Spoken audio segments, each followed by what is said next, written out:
दोस्तों एक लड़का होता है जिसका उम्र 21 साल होता है, जिसका नाम होता है अनिरुद्ध। उसका बहन जिसकी उम्र 18 साल, उसका नाम होता है शीला। उसके घर में एक माँ होती है और माँ घर से बाहर गई होती है। उसी बीच में ये दोनों घर में होते हैं और दोनों एक साथ संबंध बनाने लगते हैं। उसी बीच में उसकी माँ आ जाती है। फिर क्या होता है कि एक का उसमें से जान चली जाती है। इस घटना के पीछे क्या है सच्चाई, आइए इस वीडियो के माध्यम से इस कहानी को, इस घटना को पूरा विस्तार से समझते हैं। तो नमस्कार दोस्त, मैं उदय और आप सभी को स्वागत करता हूँ स्टोरी वाइज वाला यूट्यूब फैमिली। अगर आप लोग हमारे चैनल पर पहली बार विजिट किए हैं तो चैनल को सब्सक्राइब करके बेल आइकन को प्रेस कर लीजिए ताकि हमारा हौसला बढ़ता रहे। कहानी अच्छी लगती हो तो अपने दोस्तों में भी शेयर कर दीजिएगा। दोस्तों जो आज की सच्ची घटना मैं आपको सुनाने जा रहा हूँ, यह सच्ची घटना है कर्नाटक का। कर्नाटक के ही रहने वाले अनिरुद्ध होता है, जिसका उम्र लगभग 21 वर्ष होता है, और वहीं का रहने वाली शीला होती है जिसकी उम्र लगभग 18 साल का होता है। अनिरुद्ध और शीला दोनों एक कजन भाई बहन होते हैं और शीला के घर में शीला और शीला की माँ घर में रहती है। शीला के जो पिता होते हैं वो विदेश में रहते हैं, यानी कि बाहर रहते हैं, और शीला के भाई अपना नहीं होता है, बस शीला एकलौती होती है। और शीला के घर में जो अनिरुद्ध है पास में ही रहता है, तो उसके घर में आया जाया करता है, यानी कि एक दूसरे को बहुत अच्छे से जानते हैं और दोनों भाई बहन के हिसाब से रहते हैं। किसी को कुछ शक भी नहीं होता है। अनिरुद्ध जो है कभी मार्केट जाया करता है तो साथ में अगर शीला को मार्केट जाना होता है तो अपने बाइक पे बिठा के ले जाता है। गांव मोहल्ले के भी लोग कुछ हस्तक्षेप नहीं करते हैं, क्योंकि गांव मोहल्ले के भी लोग जानते हैं कि दोनों भाई बहन जैसा रहता है, तो इसको क्या ही बोलना। न शीला के मम्मी से कोई ऐसी शिकायत कोई करता है और न कोई बाहर में कुछ गलत कोई देखता है। एक दिन की बात है कि शीला की माँ बाहर जाती है, यानी कि घर से मार्केट की तरफ जाती है और घर में शीला से बोलती है कि मैं जब तक ना आऊँ कहीं मत जाना, घर में ही रहना, क्योंकि हो सकता है कि हमको समय भी लग सकता है। अनिरुद्ध भी वहीं पे बैठा होता है तो बोलता है कि बेटा तुम यहीं पे रहना, क्योंकि शीला घर में अकेले है, तो इसी के साथ यहीं पे रहना, अपने घर पे जब मैं आऊंगी तब तुम जाना। अनिरुद्ध जो है दोस्तों बोलता है कि ठीक है आंटी, और जो शीला की माँ होती है वो मार्केट चली जाती है। जब मार्केट चली जाती है तो शीला और अनिरुद्ध जो है एक दूसरे से बात करते करते रूम में चले जाते हैं, और रूम में जाने के बाद में एक दूसरे के साथ ये संबंध बनाने लगते हैं। उसी बीच में शीला की माँ आ जाती है, और जब माँ आती है तो दरवाजा को देखती है कि अंदर से लॉक है, तो दरवाजों को खटखटाती है, तो जो शीला है दरवाजा को खोलती नहीं है। फिर शीला की जो माँ होती है वो खिड़की के पास जाती है, क्योंकि शीला के माँ के दिमाग में डाउट होने लगता है, बात खटकने लगता है कि दोनों यहाँ पे मैं बैठने के लिए बोली थी और दोनों घर में ही था, दोनों अभी दिख नहीं रहा है। घर का जो रूम का जो दरवाजा है, दरवाजा लॉक है, खुल भी नहीं रहा है, कोई खोल भी नहीं रहा, ना कोई बोल रहा है। तो बाहर की तरफ से खिड़की होता है, खिड़की के पास से जब जाके देखती है तो देखती है कि उनकी बेटी यानी कि शीला अनिरुद्ध जो है आपत्तिजनक स्थिति में है, एक दूसरे के साथ दोनों संबंध बना रहे हैं। फिर शीला का माँ जो है चिल्लाती है, बोलती है, तो दरवाजा खुलता है। दरवाजा खुलने के बाद में दोनों कपड़े पहनते हैं और बाहर निकलते हैं। तो अनिरुद्ध जो है घर पे तुरंत भाग जाता है, यहाँ पे कि यानी कि शीला के घर पे थोड़ा भी रुकता नहीं है, मतलब कुछ सेकंड भी नहीं रुकता है शीला के माँ के पास। वो घर जब चला जाता है तो शीला की जो माँ है शीला को काफी डांटती है, सुनाती है कि तुम क्या कर रहे हो, तुम्हें थोड़ा भी शर्म आ रहा है कि तुम किसके साथ क्या कर रहे हो, कि तुम्हारा भाई है, कजन का ही सही लेकिन है तो तुम्हारा भाई, भाई की तरह रहता है, और तुम इसके साथ क्या कर रहे हो। तो दोस्तों जो शीला जो है वो बोलती है कि मैं इससे प्यार करती हूँ, मैं इसके बिना नहीं रह सकती, मैं इसके साथ ही शादी करूंगी। तो जो शीला की माँ होती है वो बोलती है कि तुम क्या बोल रहे, तुम होश में तो हो ना, क्या बोल रहे हो कि तुम एक भाई से शादी करोगे, जमाना क्या कहेगा, जो आस पड़ोस के लोग हैं, गांव मोहल्ले के लोग हैं, वो हमको जीने देंगे।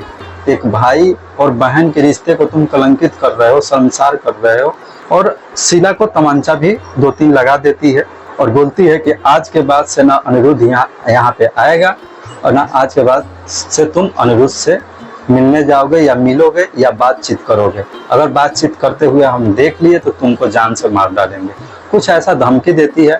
हर कोई अपने बच्चे को डराता है, धमकाता है, सहमाता है अगर कोई गलती कर देता है तो, कि आगे से कोई गलती हमारा बच्चा ना करे।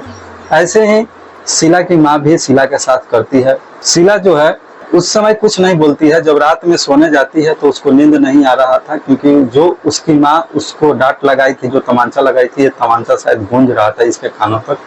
क्यों अनिरुद्ध से इतना ज्यादा प्यार कर रही थी कि उससे दूर होना ये नहीं चाह रही थी।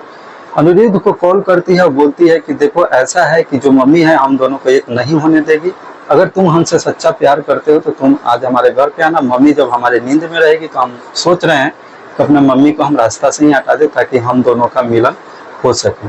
अनिरुद्ध तो पहले शीला को समझाता है कि तुम क्या बोल रहे हो, अपनी माँ को अपने हाथ से तुम मौत के घाट उतारोगे।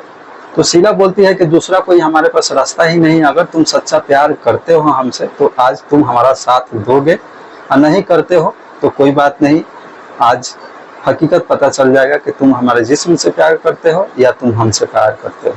अनिरुद्ध बोलता है कि ठीक है, और दोनों आपस में अपना प्लानिंग कर लेते हैं कैसे क्या करना है। और फिर उस समय का इंतजार किया जा रहा था कि कब वो समय आए कि शीला अपने माँ का गला घोट दे। जब रात के करीब 1 से 2 बजता है, जब शीला की माँ गहरी नींद में सो रही होती है, तो शीला अनिरुद्ध के पास कॉल करती है, बोलती है कि आ जाओ, यही मौका है इस कांटे को जड़ से सफाया करने का। अनिरुद्ध जो है शीला के घर पे पहुंचता है। जब दरवाजे पे खड़ा होता है तो शीला जो है गेट को खोल देती है। अनिरुद्ध घर के अंदर चला जाता है। दोनों एक पैर पकड़ लेता है, एक सीने पे बैठ के अपने माँ को ही शीला अपने हाथों से ही गला दबा के मौत के घाट उतार देती है। उसके बाद शीला की माँ की मौत हो जाती है तो दोनों अकबक रह जाते हैं कि अब क्या करें, इस लाश को कैसे छिपाएं। जो अनिरुद्ध होता है वो बोलता है कि जो पास के अपना गंगा नली बहता है वहीं पे इसको फेंक देते हैं, किसी को कोई पता नहीं चलेगा। सुबह शोर मचा देना तुम कि मम्मी कल गई थी घर से बाहर, बोली कि 1 घंटे में आ जाएंगे, लेकिन करीब काफी समय हो गया और रात की वजह से हम किसी को नहीं बता पाए, और सुबह होते ही तुम थाने में जाके कंप्लेन कर देना। शीला बोलती है कि ठीक है, प्लानिंग के मुताबिक, मतलब ये जो प्लान जो अनिरुद्ध बताता है, इस प्लान को शीला जो है एक्सेप्ट करती है और अपने मम्मी को गांधे नाले में डाल देती है और सुबह सुबह जाके थाना में कंप्लेन भी अपने मम्मी के बारे में दर्ज करा देती है। पुलिस जो है छानबीन करने लगता है और इधर सारे घटना को पुलिस शीला से समझ रही थी, जानने की कोशिश कर रही थी। शीला जो है वही बताती है कि घर से मम्मी रात गई थी बोल के कि मैं आ जाऊंगी, लेकिन रात में मम्मी नहीं आई और मम्मी का फोन भी नहीं लग रहा था। तो मैं टेंशन में आ गई, लेकिन मैं रात में कर ही क्या सकती थी, इसलिए मैं सुबह होने का इंतजार कर रही थी कि सुबह हो तो मैं अपने आस पड़ोस के लोगों से बताऊं और मैं शिकायत दर्ज करवाऊं। प्रशासन छानबीन में लग जाती है, प्रशासन भी अपने सही से काम करती है। तो प्रशासन का हाथ लगता है गंगा नली में। एक बॉडी होता है जिसके बारे में पता लगता है। जब बॉडी को निकाला जाता है, निकालने के बाद बॉडी को पोस्टमार्टम के लिए भेजा जाता है, तो पोस्टमार्टम में पता चलता है कि आत्महत्या नहीं है।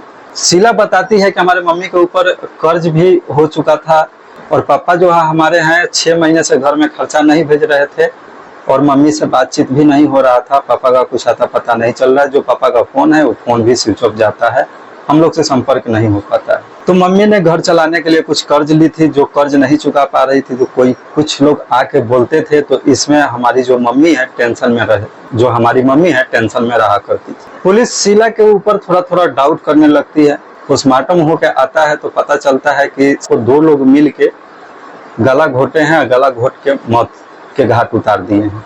जब शीला से पुलिस सख्ती से कार्रवाई करती है, पुलिस के सामने शीला जो है ज्यादा देर तक अपना बहानाबाजी नहीं कर पाती है, यानी कि वो टूट जाती है, कमजोर हो जाती है और सारी जो कहानी था, जो गलती, जो जुर्म उसने किया था, उस जुर्म को कबूल कर लेती है और सारी घटना को पुलिस के सामने रख देती है कि मैं अपने कजन भाई जो अनिरुद्ध है उससे मैं प्यार करती हूँ और उसी से मैं शादी करना चाहती हूँ और मम्मी चाहती थी कि इससे शादी ना हो।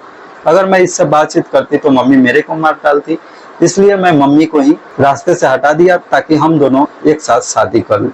जब इस घटना का खुलासा होता है तो आस पड़ोस के रहने वाले दंग रह जाते हैं कि एक भाई बहन के रिश्ते में रह रहा ये ऐसा कैसे कर सकता है। उनके कानों पे विश्वास ही नहीं हो रहा था कि ऐसे कैसे हो सकता है। पुलिस प्रशासन जो है शीला के बयानों के अनुसार अनिरुद्ध को और शीला को कस्टडी में लेती है। कस्टडी में लेकर इन दोनों को जेल भेज देती है। दोस्तों, इस कहानी को सुनाने का मकसद हमें किसी व्यक्ति को न दिल दुखाना न ठेस पहुंचाना है, बस इस कहानी के माध्यम से आप सभी को सचेत, सावधान, सतर्क करना है। दोस्तों, शीला के बारे में आप क्या सोचते हैं और शीला के मम्मी के बारे में आप क्या सोचते हैं, अनिरुद्ध के बारे में क्या सोचते हैं, अपना राय जो भी हो कमेंट बॉक्स में जरूर डालिएगा, जरूर रखिएगा। तो मिलते हैं कोई अगली कहानी, कोई अगली सच्ची घटना के साथ। तब तक के लिए जय हिंद।